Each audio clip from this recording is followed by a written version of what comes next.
Latest టెక్నాలజీతో చిన్న injection తో నన్ను పూర్తి ఆరోగ్యవంతురాలను చేశారు. Elite spine and pain management centre, Manikonda, Dilsukh Nagar.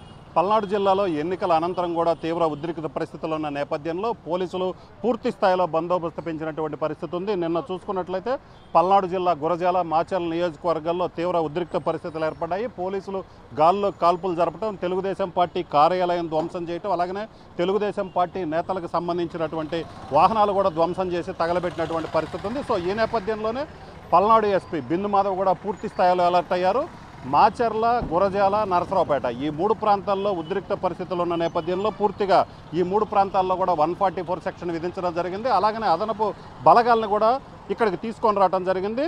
Macherla, Gurazala, అలాగనే నరసరావుపేటలో అదనపు పోలీస్ బలగాలు కూడా మొత్తం 1800 మంది స్పెషల్ పార్టీ కేంద్ర పారామిలిటరీ బలగాలు ఈ మూడు నియోజకవర్గాల్లో బందోబస్తుకు వచ్చాయి. అలాగనే 680 మంది పోలీసులు మూడు నియోజకవర్గాల్లో ఎక్కడ ఉద్రిక్త పరిస్థితులు ఏర్పడుతున్నటువంటి ప్రాంతం కావచ్చు, మిగతా గ్రామాల్లో కావచ్చు, పూర్తి స్థాయిలో కూడా ఆ బందోబస్తు ఏర్పాటు చేశారు. ఎక్కడికక్కడ పోలీస్ పికెట్లు ఏర్పాటు చేయడం జరిగింది. ప్రస్తుతం మనం మాచర్ల నియోజకవర్గంలో ఉన్నాం. మాచర్లలో చూసుకున్నట్లయితే పోలీసులు ప్రతి వాహనాన్ని, ఊర్లోకి వస్తున్నటువంటి ప్రతి వాహనాన్ని కూడా క్షుణ్ణంగా పరిశీలిస్తున్నారు. ఎవరు వస్తున్నారు, ఏం జరుగుతుందనేది పూర్తిగా వివరాలు సేకరించిన తర్వాత మాత్రమే ఏదైతే మాచర్ల ఊర్లోకి ఎంటర్ చేస్తున్నటువంటి పరిస్థితి ఉంది. నిన్న చూసుకున్నట్లయితే కారంపూడిలో పూర్తిగా ఆ టీడీపీ కార్యాలయం ధ్వంసం కావచ్చు, వందల సంఖ్యలో కర్రలు, రాడ్లతో స్వైరవిహారం చేసిన నేపథ్యంలో పోలీసులు కూడా మళ్ళీ ఇలాంటి పరిస్థితులు జరగకుండా కూడా బందోబస్తు ఏర్పాటు చేశారు.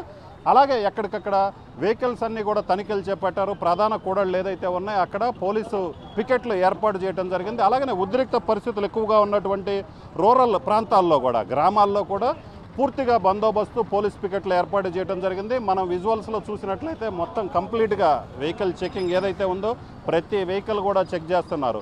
అలాగే నిన్న సాయంత్రం ఏదైతే వైసీపీ, టీడీపీ నేతలు మళ్ళీ దాడులకు దిగే అవకాశం ఉంది అన్న నేపథ్యంలోనే జనం కూడా బెంబెలెత్తినటువంటి పరిస్థితి ఉంది.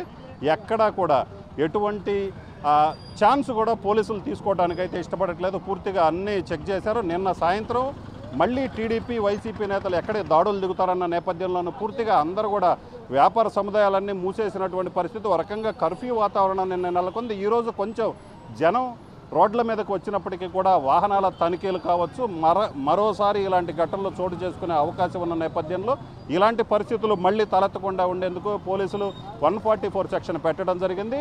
దీంతోపాటు కీలకమైనటువంటి నేతలు ఎవరైతే ఉన్నారో మాచర్ల ఎమ్మెల్యే పిన్నెల్లి రామకృష్ణారెడ్డి, అలాగనే టీడీపీ అభ్యర్థి జోలకంటి బ్రహ్మారెడ్డి, సో వీళ్ళు పర్యటనలు చేస్తున్న నేపథ్యంలోనే ఉద్రిక్త పరిస్థితులు తలెత్తుతున్నటువంటి నేపథ్యంలో వాళ్ళని హౌస్ అరెస్ట్ చేయడం జరిగింది. వాళ్ళ కార్యాలయాలు ఏదో, వాళ్ళ ఆఫీసులు కావచ్చు, ఇళ్ల వద్ద కావచ్చు భారీ బందోబస్తు ఏర్పాటు చేశారు. ఎక్కడికక్కడ బారికేడ్లు కూడా ఏర్పాటు చేయడం జరిగింది. ఎవరిని బయటికి రానివ్వట్లేదు. నిన్న గురజాల నియోజకవర్గంలో ఎమ్మెల్యే కాసు మహేష్ రెడ్డి, ఎంపీ అభ్యర్థి అనిల్ కుమార్ యాదవ్ కొత్త గణేష్ను పాడిలేని సందర్భంలో అక్కడ టీడీపీ, వైసీపీ నేతల మధ్య ఘర్షణలు చోటు చేసుకున్నాయి. పోలీసులు గాల్లోకి కాల్పులు జరిపిన తర్వాత కూడా పరిస్థితి అదుపులోకి రావడానికి చాలా సమయం పట్టినటువంటి ఆ పరిస్థితి. చివరికి పోలీసులు, కేంద్ర పారామిలిటరీ దళాల సంరక్షణలోనే వాళ్ళు ఊర్లో నుంచి బయటికి వెళ్ళే పరిస్థితి ఏర్పడింది.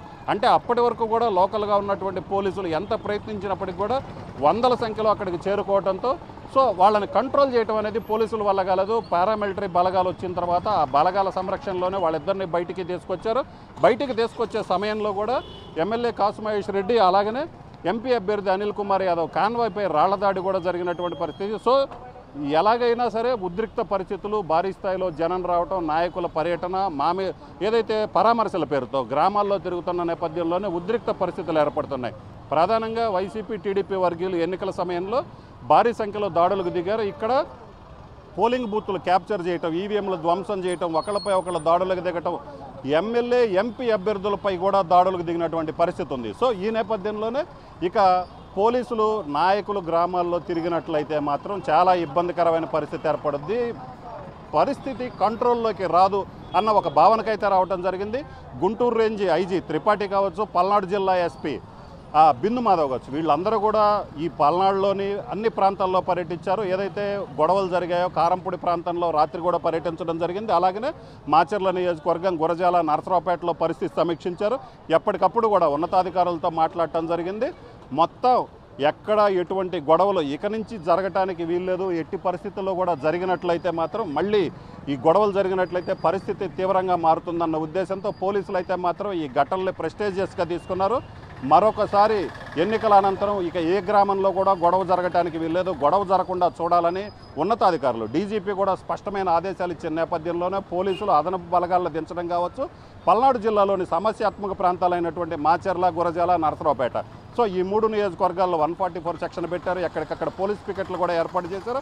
మొత్తం మీద అయితే మాత్రం పోలీసుల భారీ స్థాయిలో పోలీసులు రావటం, అలాగనే ఎక్కడికక్కడ పోలీస్ పికెట్లు ఏర్పాటు చేసే నేపథ్యంలో చూసుకున్నట్లయితే కొంత పరిస్థితి అదుపులోకి వచ్చినట్టే కనిపిస్తుంది. అయినా కూడా గ్రామాల్లో ఉద్రిక్త పరిస్థితులు కొనసాగుతున్న నేపథ్యంలో ప్రతి ఒక్కళ్ళ మీద ఎవరైతే గొడవలకి పాల్పడే అవకాశం ఉందో వాళ్ళందరి మీద నిఘా పెట్టడం జరిగింది. ఎట్టి పరిస్థితుల్లో కూడా మరొక గొడవ కానివ్వం, ఎక్కడ ఒక రాయి పట్టడానికి వీల్లేదు, ఎక్కడ గొడవలు జరగటానికి వీల్లేదని పోలీసులు స్పష్టంగా చెప్తున్నటువంటి పరిస్థితి ఉంది. ఇది ప్రస్తుతం పల్నాడు జిల్లాలోని తాజా పరిస్థితి. కెమెరామెన్ సిద్ధుతో రామారావు, ఆర్టీవీ, మాచల్ నుంచి. మరిన్ని వీడియోస్ కోసం ఛానల్ ని సబ్స్క్రైబ్ చేయండి. లేటెస్ట్ అప్డేట్స్ కోసం వాట్సాప్ ఛానల్ ని ఫాలో చేయండి. అండ్ లింక్ డిస్క్రిప్షన్ లో ఉంది.